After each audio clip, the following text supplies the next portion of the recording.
Guys, welcome my YouTube channel future teacher. आज हम फिर हाजिर हैं आपके सामने एक नई वीडियो के साथ, जिसका टॉपिक है हमारा महादेवी वर्मा। और ये टॉपिक आपके एग्ज़ाम्स के लिए बहुत ही इम्पॉर्टेंट टॉपिक है। लेकिन उससे पहले मुझे दो लाइन याद आ रही हैं जिगर मुरादाबादी साहब की, जो हैं जी, अपना ज़माना आप बनाते हैं, अपना ज़माना आप बनाते हैं, हम वो नहीं जिसको ज़माना बना गया। जी हाँ, हमें बिल्कुल वो नहीं बनना है, वही रिकॉर्ड नहीं रखना है जो पिछले टॉपर्स बना के चले गए हैं। ठीक है, अब के टॉप लिस्ट में हमें आपका नाम चाहिए। जी हाँ, मैं आप ही की बात कर रही हूँ जो इस टाइम मेरी वीडियो देख रहे हैं। ठीक है, तो अगले टॉपर्स, चलिए अपने टॉपर्स को पढ़ाते हैं हम। लेकिन मेरे प्यारे साथियों, उससे पहले मैं आपसे रिक्वेस्ट करना चाहूँगी कि जिन्होंने भी अभी तक मेरा चैनल सब्सक्राइब नहीं किया है तो प्लीज़ मेरे चैनल को सब्सक्राइब कर दीजिएगा, वीडियो को लाइक कीजिए, शेयर कीजिए और अपने प्यारे प्यारे कमेंट ज़रूर किया कीजिए। यार, आप कमेंट नहीं करते तो ये गलत बात है। मुझे कैसे पता चलेगा आपको मेरी वीडियोज़ कैसी लग रही हैं? कमेंट करेंगे आप तो कम से कम हमें ये तो पता चले कि आपको हमारी वीडियो कैसी लग रही हैं, ताकि हमें भी मोटिवेशन मिले। और हाँ, आपने टॉपिक ज़रूर मेंशन किया करें, आपको किस टॉपिक में प्रॉब्लम हो रही है, ताकि हम फिर उस टॉपिक की वीडियो लेकर के पहले आ जाएं। और मैं आपके लिए, हमने चैनल पर यूपी बोर्ड 10th क्लास का सिलेबस भी अपलोड कर दिया है, तो जिन्होंने वो सिलेबस नहीं देखा है उस सिलेबस को देख लीजिएगा आप, ताकि आपको तैयारी करने में आसानी हो। ठीक है, चलिए तो अब वीडियो शुरू करते हैं। महादेवी वर्मा। महादेवी वर्मा का जीवन परिचय पहले हम संक्षिप्त में पढ़ेंगे, छोटा। ठीक है ना, जैसे मैंने बना रखा है, इसमें आपको वीडियो में दिख रहा होगा। आप जब एग्ज़ाम में अपनी कॉपी राइट करें तो ऐसे ही लिखें संक्षिप्त में। इससे क्या होता है, आपके मार्क्स बढ़ जाते हैं। ठीक है, जो भी आप नोट्स बना रहे हैं उस नोट्स में इसको मेंशन ज़रूर करें इस तरीके से संक्षिप्त में। ठीक है, क्योंकि आपके जो है ना, कभी कभी ऐसा होता है कि एग्जामिनर जो आपके बहुविकल्पी क्वेश्चन आएंगे, ठीक है ना, उसमें एक एक नंबर में ये क्वेश्चंस आ जाते हैं। जैसे जन्म स्थान पूछ लेता है, किसी में जन्म की डेट पूछ लेता है, किसी में माता पिता का नाम पूछ लेता है, किसी में रचनाएं पूछ लेता है। इस तरह के क्वेश्चन बनते हैं। ठीक है, तो चलिए पहले हम इनका संक्षिप्त परिचय पढ़ लेते हैं। महादेवी वर्मा का जन्म स्थान फर्रुखाबाद, उत्तर प्रदेश है। जन्म 1907 ईस्वी में हुआ।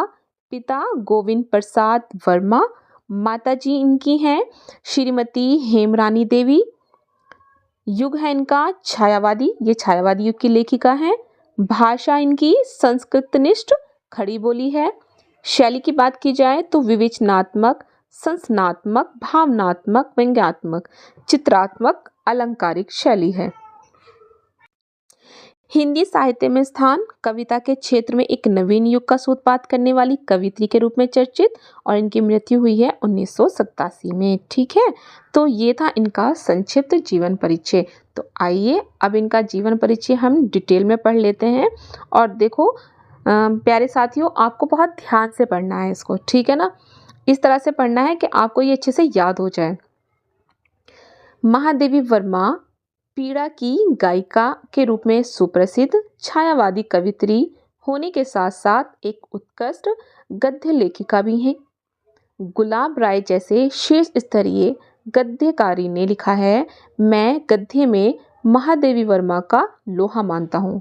ठीक है ना, गुलाब राय जी हैं एक बहुत ही अच्छे लेखक रहे हैं गद्य के। उन्होंने भी महादेवी वर्मा के बारे में क्या कहा है कि महादेवी वर्मा को मैं गद्य में क्या मानता हूँ, उनका लोहा मानता हूँ। ठीक है, महादेवी वर्मा का जन्म फर्रुखाबाद के एक साधारण परिवार में 1907 ईस्वी में हुआ था। इनके पिता का नाम गोविंद प्रसाद वर्मा तथा माता का नाम हेमरानी देवी था। इंदौर में प्रारंभिक शिक्षा प्राप्त करने के बाद इन्होंने क्राफ्ट कॉलेज इलाहाबाद से शिक्षा प्राप्त की। इनका विवाह 11 वर्ष की अल्पायु में ही हो गया था। शिव सूर्य जी के विरोध के कारण इनकी शिक्षा में व्यवधान आ गया, परंतु उनके निधन के पश्चात इन्होंने पुनः अध्ययन प्रारंभ किया और 1933 ईस्वी में इलाहाबाद के विश्वविद्यालय से संस्कृत एवं वंदे विद्या में MA की परीक्षा प्रथम श्रेणी से उत्तीर्ण की। देखो यहाँ पे टाइपिंग मिस्टेक है, आप उस चीज़ पे ध्यान मत देना, ठीक है। ये आप विद्या पढ़ना है इसको, ठीक है, विद्या, क्योंकि इसमें टाइपिंग मिस्टेक हो जाता है, ठीक है। एमए किया उन्होंने संस्कृत में और प्रथम श्रेणी में उसको क्या किया, प्रथम श्रेणी प्राप्त की है। अब बात करते हैं महादेवी वर्मा के साहित्य परिचय की, ठीक है। चलिए, महादेवी वर्मा के गद्य का आरंभिक रूप उनकी काव्य कृतियों की भूमिकाओं में देखने को मिलता है। यह मुक्ता कवित्री ही थी, फिर भी गद्य के क्षेत्र में उत्कृष्ट कोटि के संस्मरण, लेख चित्र, निबंध एवं आलोचनाएं लिखी। 1930 ईस्वी में इनका पहला कविता संकलन निहार प्रकाशित हुआ।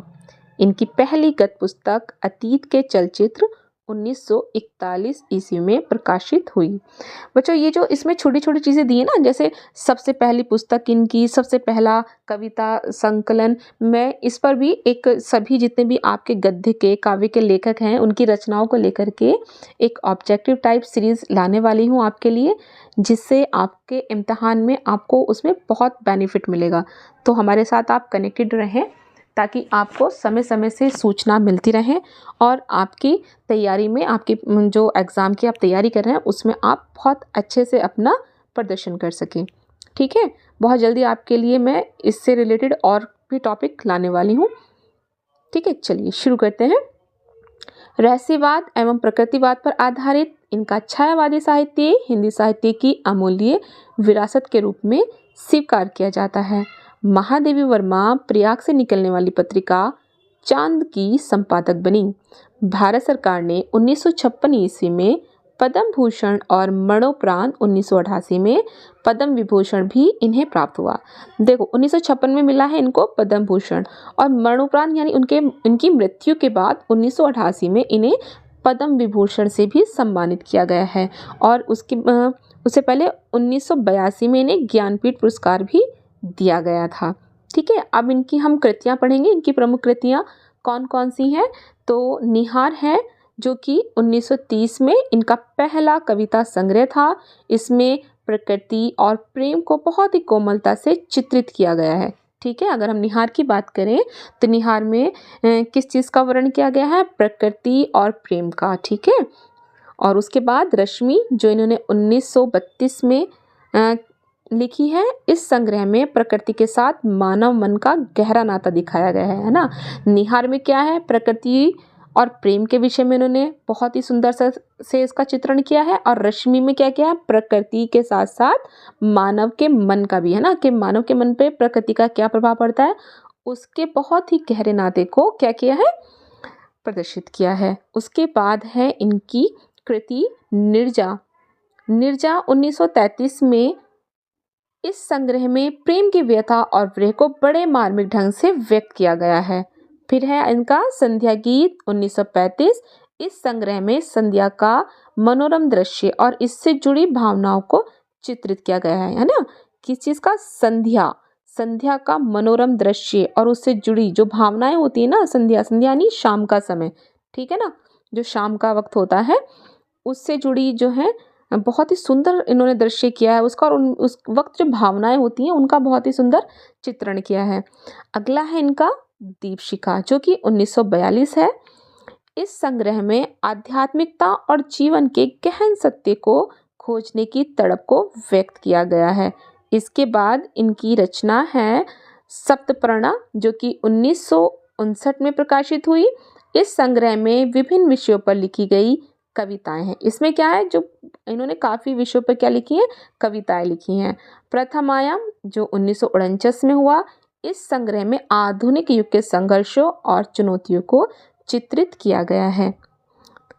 नेक्स्ट है अग्निरेखा, जो कि 1988। एक मिनट, ये थोड़ा सा डिसबैलेंस हो गया है, माफ़ी चाहूँगी, बने रहिए आप जी। अग्निरेखा 1988 ये उनका अंतिम काव्य संग्रह है, ठीक है। निहार क्या हो गया? निहार हो गया उनका पहला, ठीक है। और अग्नि क्या हो गया? इनका अंतिम यानी आखिरी कविता संग्रह हो गया, ठीक है। इसमें जीवन के अंतिम पड़ाव और मृत्यु के प्रति दृष्टिकोण को व्यक्त किया गया है। संग्रह है। ठीक है, ये बहुत इम्पॉर्टेंट है। अंतिम काव्य संग्रह अग्निरेखा। ठीक है, इसमें जीवन के अंतिम पड़ाव और मृत्यु के प्रति दृष्टिकोण को व्यक्त किया गया है। अब बात करते हैं हम उनकी गद्य रचनाओं के विषय में।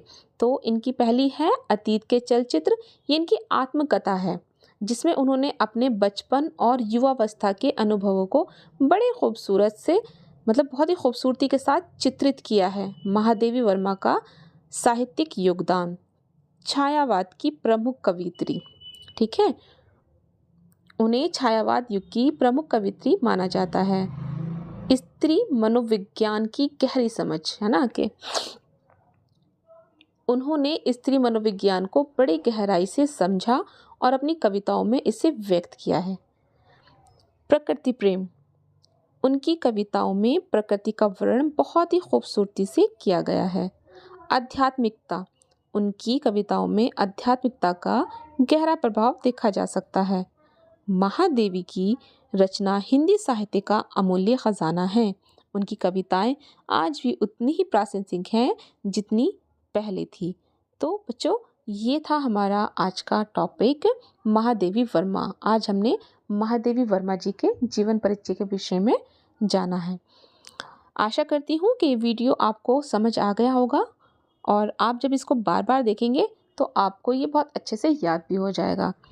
तो इस वीडियो को आप अपने दोस्तों के साथ शेयर करना बिल्कुल ना भूलें और इस वीडियो को बार बार देखें ताकि आपको भी बहुत अच्छे से याद हो जाए।